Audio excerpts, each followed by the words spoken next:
Hello, welcome to my vlog at Level Up Pup Gaming. I doubt many will watch this, and that's completely okay and understandable. I'm just making these vlogs as a journal for my time spent making this gaming page and making content. I know my last video was a bit dark, and I'm really sorry about that, but as I promised before, I'll try and keep my emotions and my thoughts to just these vlogs. I grew up playing video games. I'm not sure I can recall them not being a part of my life. My earliest memories are playing regular Nintendo, Super Nintendo, and Game Boy. I've never fit in with social settings. If I talk, I'm annoying. If I'm quiet, I'm weird and unnerving. Every time I stepped out into the world, I got stung. But such is life. So, of course, it was comforting to find solace and peace in video games. Video games didn't make fun of me, they didn't reject me, they didn't tell me what a loser I was or beat me up. I've been told I have a vivid and active imagination, and when I've been asked why I can imagine such things, I always attribute it to video games.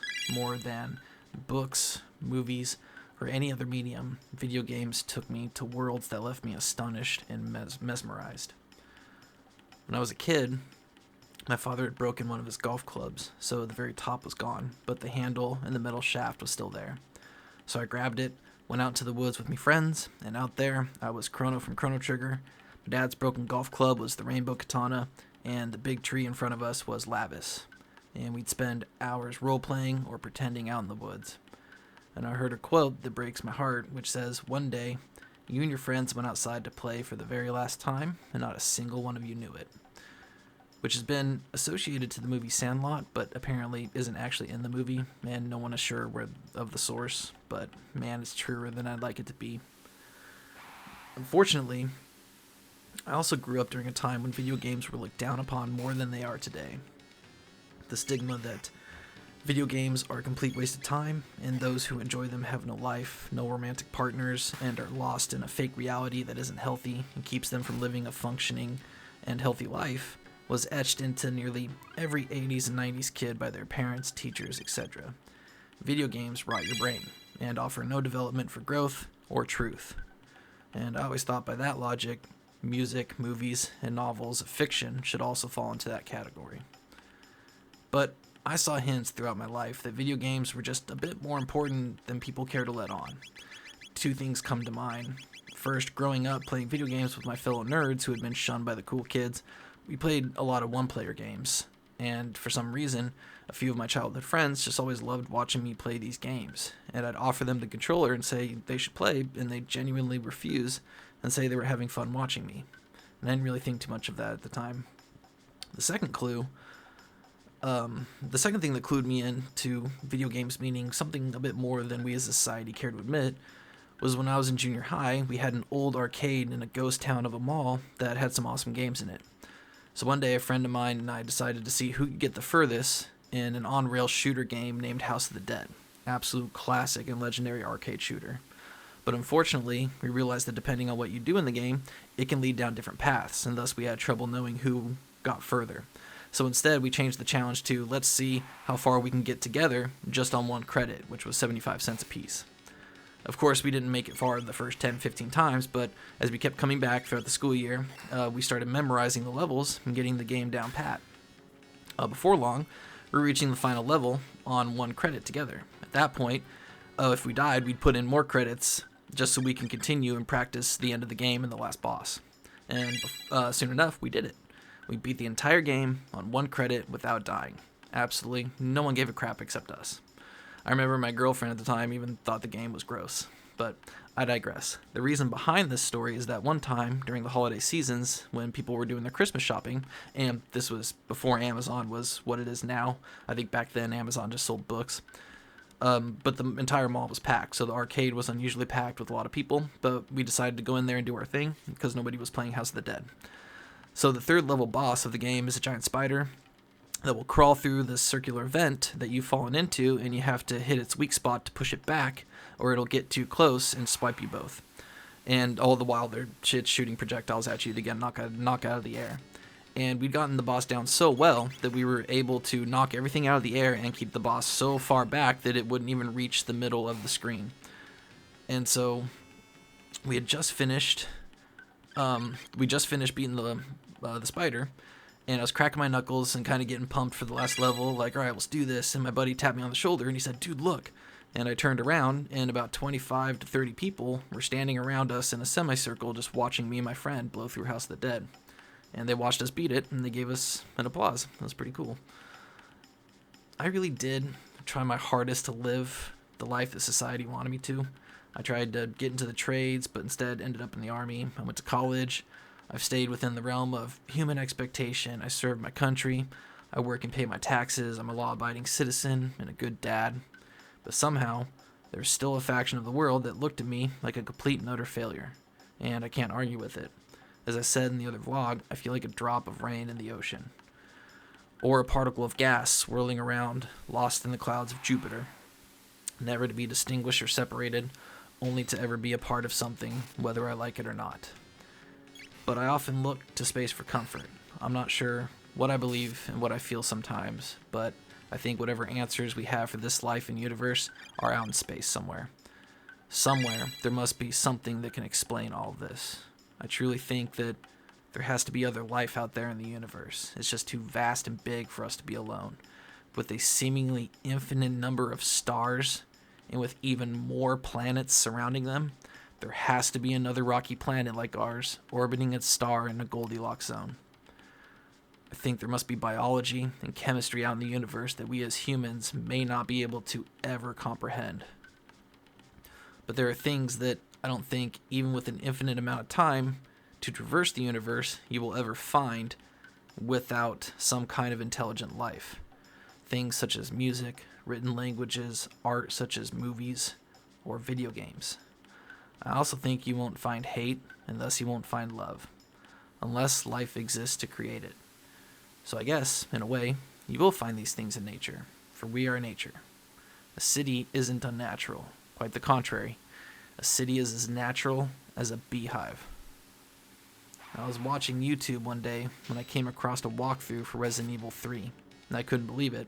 This was like around 2011 or 2012, and I watched it, and this British gamer, and I know I shouldn't mention that, but he was very, very British, and I loved listening to his accent, was just taking any of his viewers to the very first Resident Evil game I had ever played on hard mode. I watched the entire playthrough, and not just once, I'd go back and watch it over and over again. I tried to find his video the other day, but I couldn't find it. But what I can find are tons of not just walkthroughs, but Let's Plays, where people come in droves to watch one person play a video game. People aren't just playing video games with... people are doing what had happened twice to me growing up. And these aren't just people playing video games with fellow nerds or gamers or just in a small group of people. I saw a streamer on Twitch the other day who had over 42,000 people watching his stream. Do you know how many people 42,000 is? If you left your house right now with the intent to say hello to 1,000 people, I don't think you'd be able to do it. I mean, quite literally, that's like a football stadium of people watching one single person play a video game. I see now that video games might just be just as important as novels, music, and movies. Video games are art. One day, stuck at my job, where I was supremely unhappy, depressed, on edge, anxious, angry, I stumbled across a kid playing Resident Evil 4 as a speedrun in front of an audience. I clicked on it to learn that speedruns accept donations live that are donated to charity, and that's awesome. And while watching him blow through this game, he got a donation that made me tear up. I can't remember it word for word, so I'm paraphrasing, but the commentator just read out, "Our next donation comes from so-and-so." I can't remember their screen name, but as soon as he said the name, the kid playing the speedrun just started smiling. And they donated $50 and said, "Well done. You've come so far since we watched you playing Mario Brothers and Zelda. We couldn't be more proud of you." And the kid playing the speedrun just smiled and said, "Aw, thanks, Mom and Dad." I mean, come on, that's beautiful. I think it's up to us to decide what's important in our lives. Like Gandalf said in the third Lord of the Rings movie, all we have to decide is what to do with the time that is given to us. It makes me think of another quote that I remember reading from a psychology book, but I can't find it, so I gotta paraphrase this again. It basically said, things only have as much value as we choose to assign to it. So when I dwell on the issues of this world, my life, and then I compare it to the scope of the universe and space, I realize again that we are just a drop in an ocean. Scientists say that in about 4.5 billion years, the sun will run out of fuel, swell up and devour Mercury, Venus, Earth, and possibly Mars. And if that happens, all these things that plagued us, emotions, hatred, war, greed, they won't have mattered. And on the same coin, nor will anything we've created, like life, beauty, peace, and love. So why even try?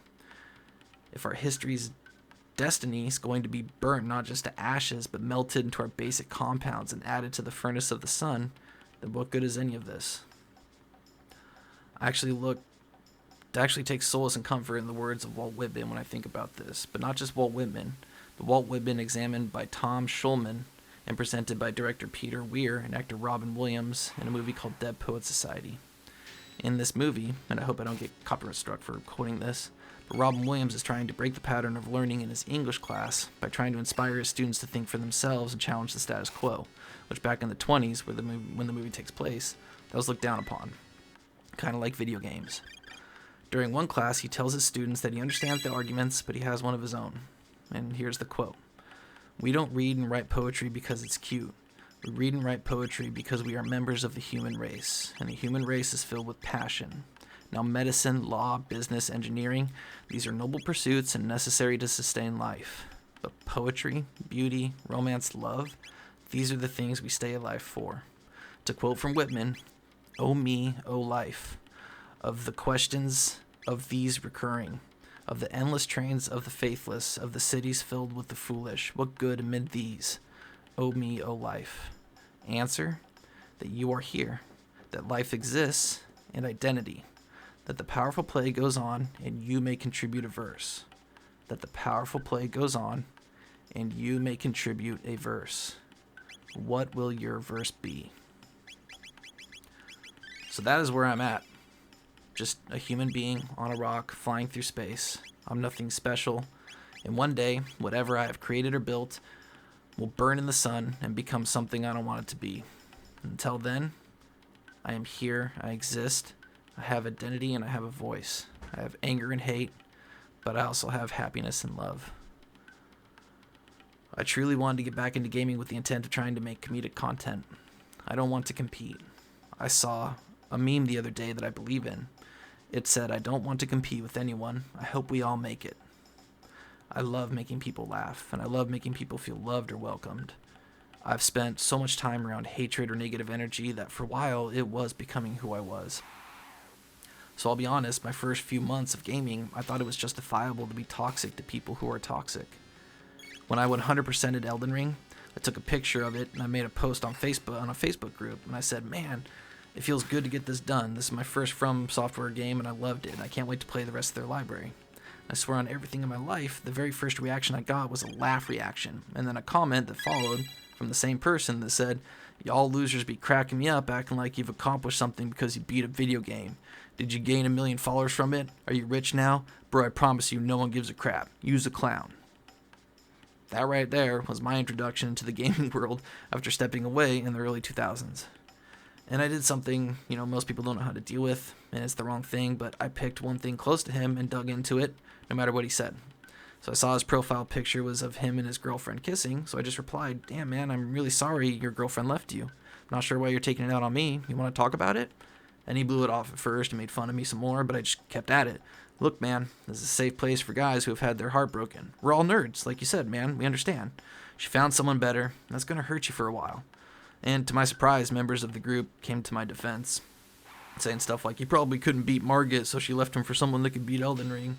And somebody else posted that meme that says, "So the comment section isn't going the way you wanted, is it?" And so he gave up, made fun of us some more, and then said this group was a joke, and we didn't hear from him again. But he remained in the group, and I just kept coming back to that post and checking on his profile from time to time because I'm human, and what he said really hurt me. And I just wanted to, know why he would say something like that to a complete stranger.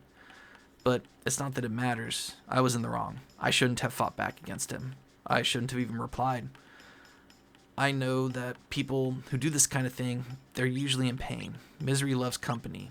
And Plato once said, "Be kind, for everyone you meet is fighting a very hard battle." And I chose not to be kind then. I should have chosen better. Working as a security guard, I made friends with one, and we'll call him Jason. And Jason and I got along great until another guard came in to work with us, and we'll call this other guard Pat. We didn't like Pat. We just didn't vibe with him, and our conversations were always awkward and uncomfortable. We started making fun of Pat, and we even made fun of him to his face. And during this time, I was in a very dark place, and I just didn't realize it at the time. Jason, my friend, got promoted and left to work at another site, and that left me working with Pat nearly full time. And in that time, we started having civil conversations, and I discovered that Pat was nothing but a kind soul who's just trying his hardest to get by in life. He was so sweet and just wanted to make friends and fit in. And one day, I started thinking about it, and I started crying because for the life of me, I could not figure out what on earth Pat had ever done to make me hate him. So the next day at work, I turned to him and I just said, Pat, I just wanted you to know that when you started working here, Jason and I were really mean to you. I know I said some hurtful things, man, and I really hope you can forgive me. You didn't deserve any of that. I was going through a really dark time in my life, so I'm really sorry. And he started tearing up, and he forgave me, which made me start tearing up. So to end this vlog, I just wanted to say that I think I know my path moving forward. Sometimes it's not easy being kind to hateful and toxic people, and sometimes it hurts to bury insults thrown at you and try and express love and understanding instead. After becoming a moderator in a Discord server, I was blown away at how toxic and hateful people were towards me. I mean, it's everywhere. I came into another streamer's Discord that hadn't streamed in a while and just asked if the streamer was okay, and one of the moderators banned me. Before he did, tons of the members told me to leave, called me horrible names, and laughed at me. But in the other server that I'm now a moderator in, I have no clue, I feel like I have no clue what I'm doing. I've been on Discord for a short while, and I felt like all I could do as a moderator was direct people to moderators that do know what to do. So one day I sat down and wrote the admin a letter thanking him for the opportunity, but letting him know I was going to not only step away from the server, but Discord and the interwebs entirely. But it was Meepaw that told me that I should remain and keep being kind. I told him the same thing. I feel like it's a drop in the ocean. But then I forget that that's literally what the ocean is. It's a vast and powerful entity made up entirely of single droplets of water, like me and you. So I stayed, and I kept welcoming new members, and I kept being kind to people. No matter what anyone said, I try and calm them down and return their toxicity with kindness. And more often than not, it did make a difference and would end the member just being banned. But one day, I was streaming, and a member came in to watch for a bit. Then he messaged me in Discord, and he said, "You're actually really chill, man." And that was really strange because this member was very hateful towards me when I started moderating. After talking to him and getting to know him, he actually apologized to me, and I couldn't believe it. It was like kindness and love finally broke through.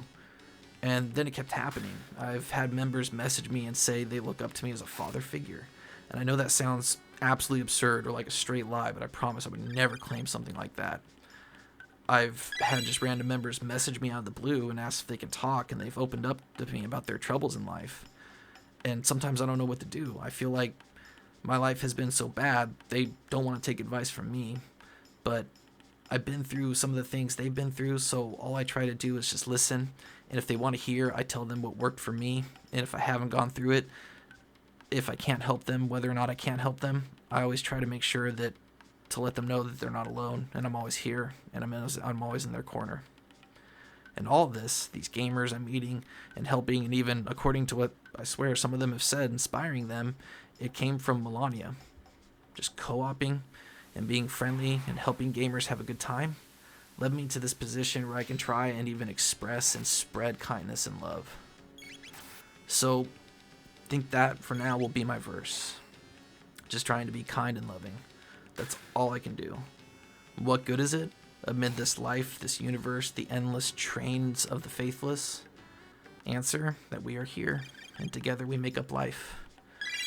Maybe we'll all burn in the sun one day, but until then, there's music and life and art and love, and it makes up this powerful play called life, just as tiny droplets of water make up the ever-powerful and ominous oceans. And maybe, just maybe, your verse will move and help someone who needs it. And even if that never happens in your life, and you become particles of light ejected from the sun once more, you never know where your light may go. It may be seen by something or someone else in this universe, and they'll know that you were here, just as you know that you were here whenever you feel the sun touch your skin. I guess that's all that's on my mind for now. Until the next video, project, or stream, please be kind to yourselves. Be kind to each other. The world really needs it. I love you guys. I'll see you later.